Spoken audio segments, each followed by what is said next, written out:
All right, so welcome back. Today, 8 April, six stories. Social reformer ahead of his birth anniversary. Two critical polity topics: Manipur's ongoing crisis, tribal rights in Odisha, and India's updated climate targets. Let's go.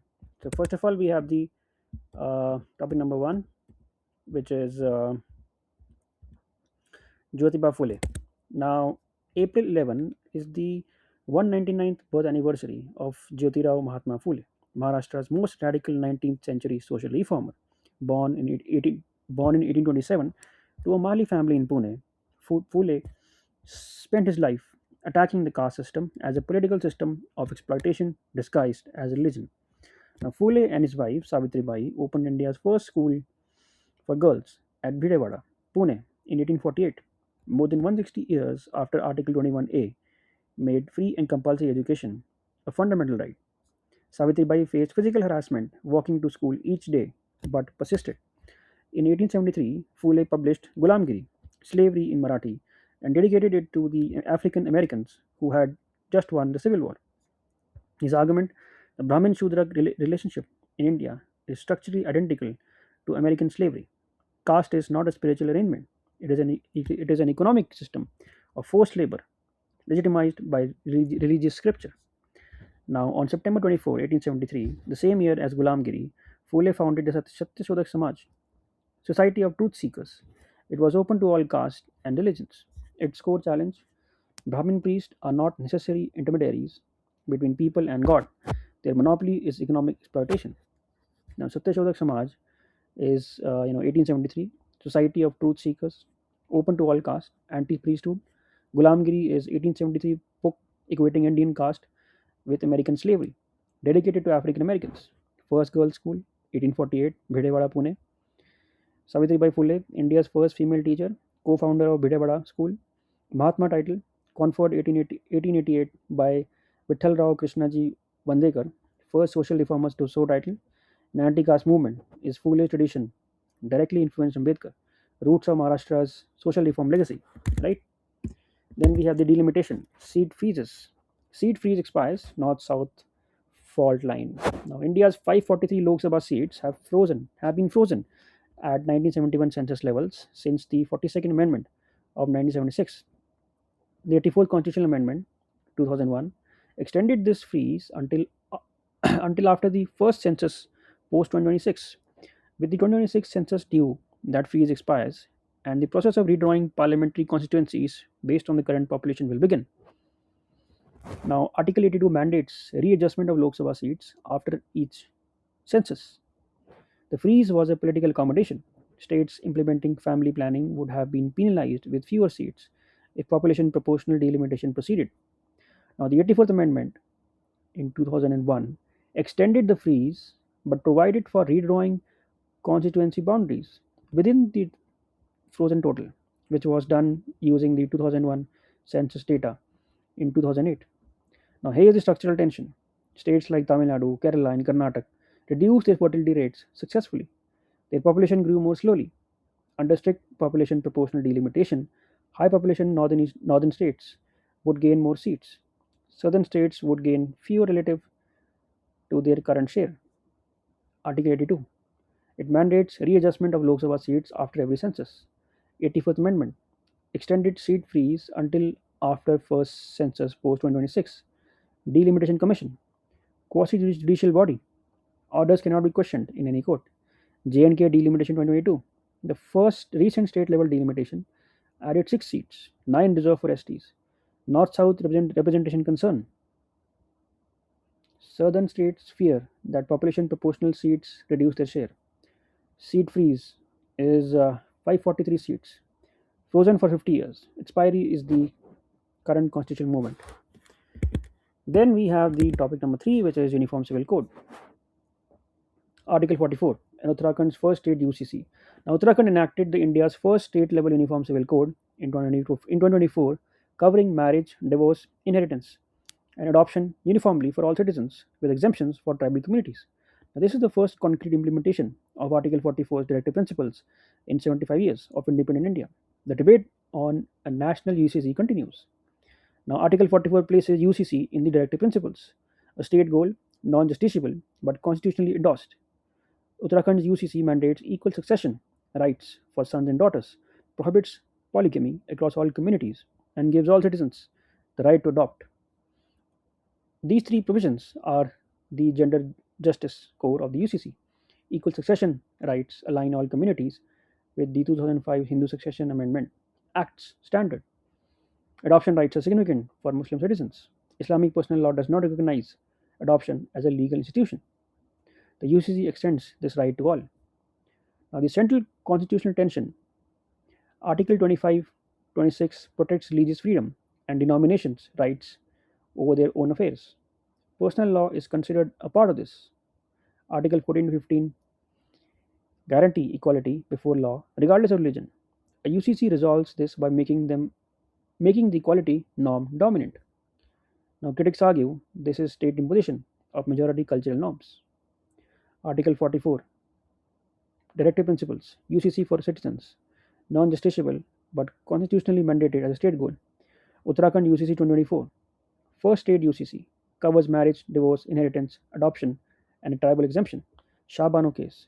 SC upheld Muslim divorced women's maintenance rights. Personal laws. Religion specific civil laws. Special Marriages Act 1954.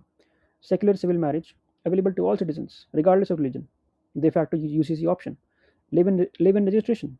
Uttarakhand UCC requires registration with SDM, contested on privacy grounds. Puttaswamy judgment, right? So, violence in Manipur, 3 years of ethnic conflict. Now, the violence continues in Manipur, now entering its third year since the ethnic conflict erupted on May 3, 2023. The conflict between the Methi community and the Kuki Zo tribal communities has resulted in over 200 deaths and displacement of more than 60,000 people. No formal political dialogue mechanism exists as of 2026. Now, the May 2023 trigger was a Manipur High Court direction recommending the government consider ST status for the Methi community. Now, Kuki Zo tribal communities saw this as an existential threat. If Methi acquires ST status, they could access land in the constitutionally protected hill areas. Violence broke out during a tribal solidarity march. State armories were looted. Now, the conflict quickly became two-sided. The Hill Valley divide in Manipur is constitutionally embedded. Hills occupy 90% of the state's geographic area, but house fewer people. Valley is densely populated. Tribal communities in hills have land protections under the Manipur Hill Areas Act. And the Methi demand for ST status threatened to dissolve the legal boundary between the protected and unprotected land.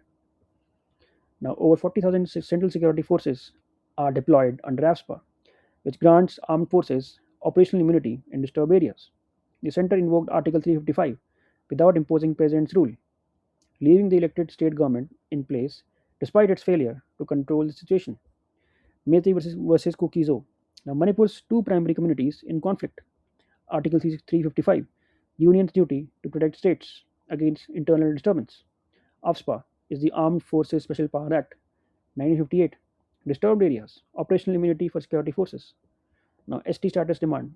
Methi's claim to ST status, seen by Kuki-Zo as threat to tribal land protections.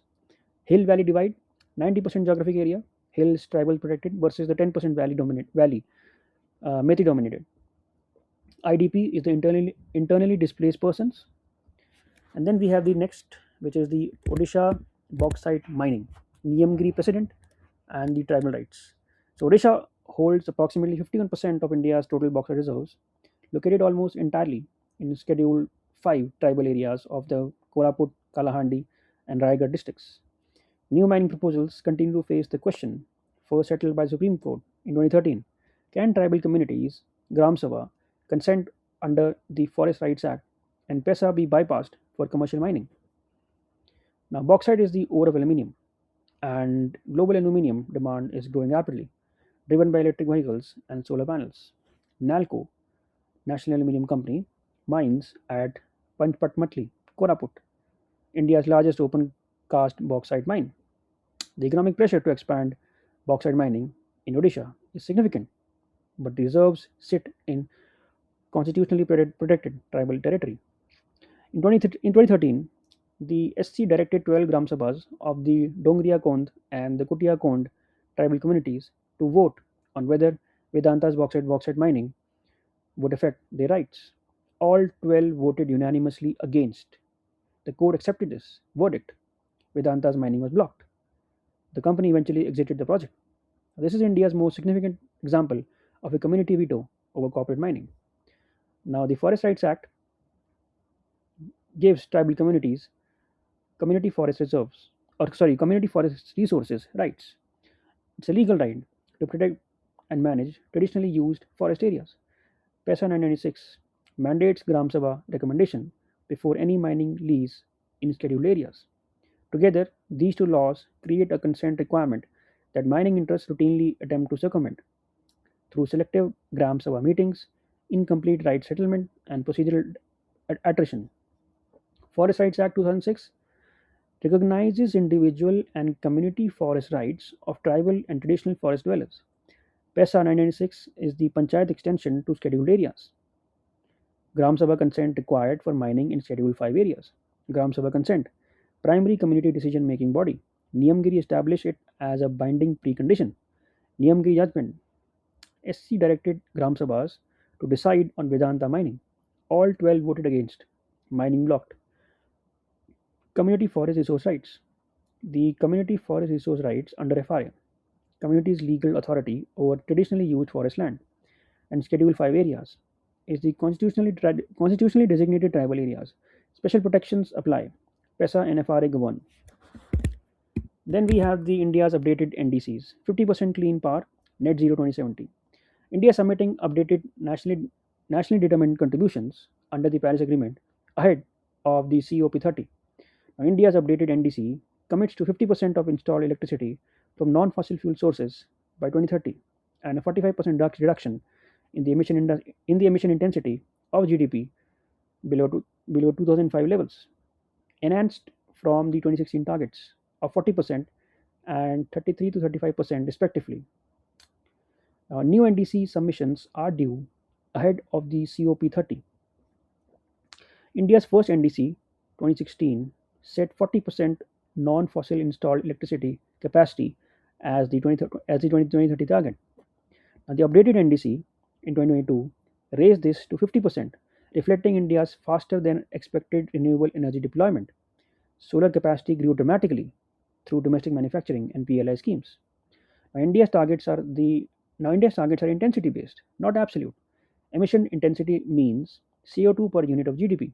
Intensity can fall even as absolute emissions rise. A growing economy can become more efficient without reducing total output of emissions. Now, the India's 45% intensity reduction target is achievable as the economy grows with cleaner energy, but it does not commit India to reducing absolute emissions before net zero 2070. India's long-term low emission development strategy submitted to UNFCCC in 2022 commits to net zero emissions by 2070, 20 years after the EU and USA's 2050 targets.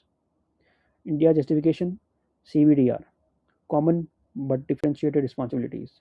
India's per capita emissions are a fraction of the USA's.